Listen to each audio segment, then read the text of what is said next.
Hello everyone, this is Aurora Blackston. For this self-recording, I would just read the different words and sentences and answer some of the questions posted online. An, add, bay, buy, beg, bag, bake, bet, but, bat, boot, boat, bull, bowl, boil, caught, caught, cat, collar, collar, dawn, dawn, go, goo, good, horse, horse, ion, ion, key, key, look, lick, Mary, Mary, Mary. Brian and Ann added their money and the group was able to buy the bay horse. Because their wedding was at dawn of Christmas Day after they were married, Mary and Dawn's guests sang merry carols until they were hoarse. To celebrate Georgia Southern's first football game, we went to a big low country boil on Bull Street in Savannah. The poor cat got its collar caught in the cot's hinge. The 911 caller begged for someone to help him free his boat from the island key where high tide has left him stranded. Kay and Ian looked at the iron smasher and licked their lips, knowing it was the last essential part for their evil plan to succeed.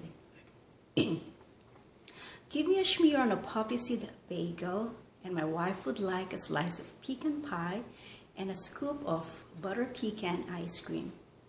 For the annual 4th of July parade, we always park our car on Harvard Yard and watch from the grandstands near the hotels on 33rd Street. The girls are going out and about selling bottles of Vidalia onion sauces as a fundraiser for the school's theater club. The grizzly and black bears are the greatest threat to our 4 dogs here in this mountain town. Some scenarios to respond for your recording. Imagine yourself in the situation described here. A new minister has been installed at your church. You have not been formally introduced, but you run into each other alone at the grocery store. What would you say? Oh, hello, Pastor. I am Aurora Blackston, and I belong to the church where you're serving right now. So I've learned that you have just been newly appointed to serve in our church. So if you need anything or help with the church, you can always count on me. I will give you my contact number so you can email me or call me, because for the past 5 years I've been serving in this church, and I will assure you that most of the parishioners will be always willing to help you. They have been very good with the previous pastor we had.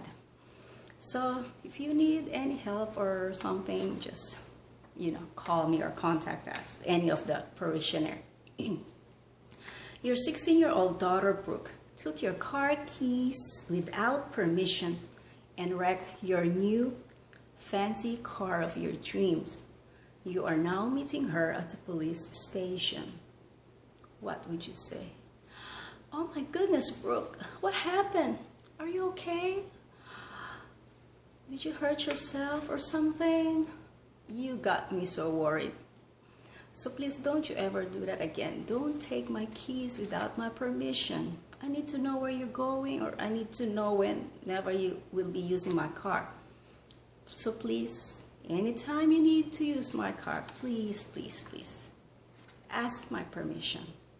I don't want this to happen again. It could have been worse, Okay, Brooke? You are in your boss's office. After years of busting your butt for your company, you have just won the Lifetime Achievement Award, including a bonus check for $1,000. What would you say? Thank you so much for this Lifetime Achievement Award, my boss, and thank you too for the bonus check of $1,000. But I believe that I deserve this award a long time ago, so this is overdue.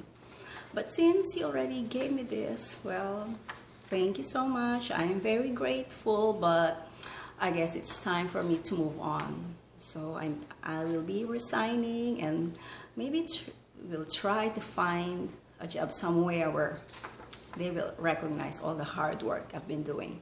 So thank you so much, and goodbye.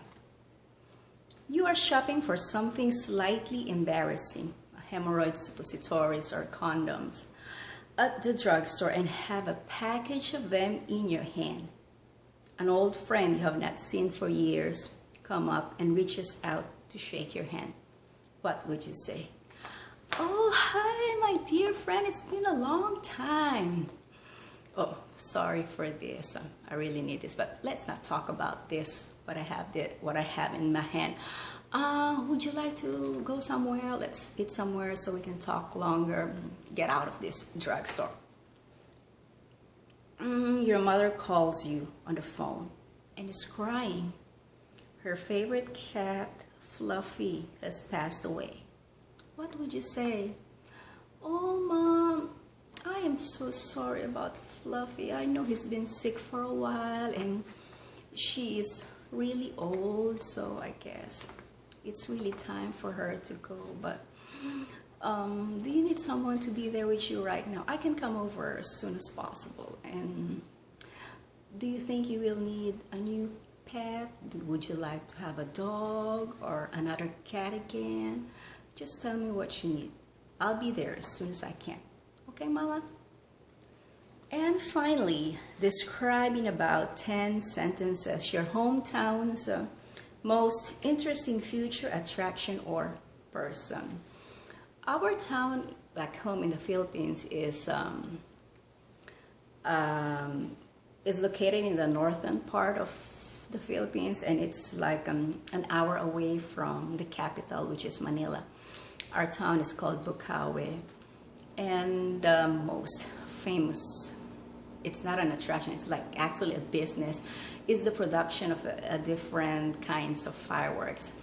So during the months of September, October, November, and December, people are so busy preparing all these kinds of fireworks because that's the biggest income generator for our town, because most of the Chinese people would spend thousands of dollars for fireworks. They would light the fireworks on New Year's Eve and on Chinese New Year sometime in February, because the Chinese people believe that when they light fireworks during this time of year, those fireworks will drive the evil spirits away. They believe that the louder the noise they produce, the better or the more effective it is in driving away those evil spirits. So and since Chinese people really have a big influence on the Filipino people, the practice has been acquired by the Filipino people. So people from all over the Philippines will go to our town this time, like December, to buy those fireworks. Another famous attraction in our town is during the month of June, we would usually celebrate the feast of the Holy Cross and St. John the Baptist. Our country is predominantly Catholic. I guess 90% of the people there are Catholic. So we do have different feasts, fiestas that celebrate or commemorate different saints.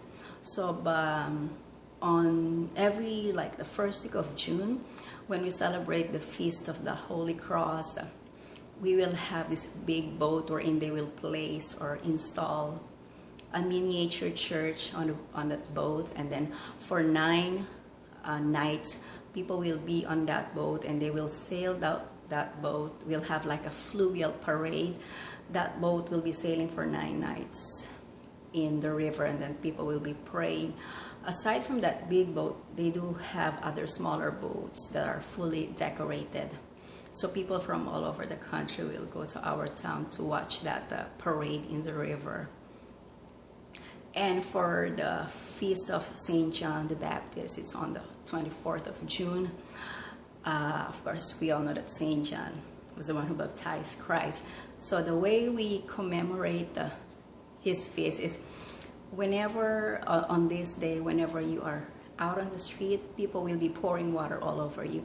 They don't really care whether you're on your way to work or if you're on your way to school. They will still splash water over you. So that's how we celebrate those feasts, and people really from other places enjoy that, to join in the pouring and the splashing of water to everyone. That's it.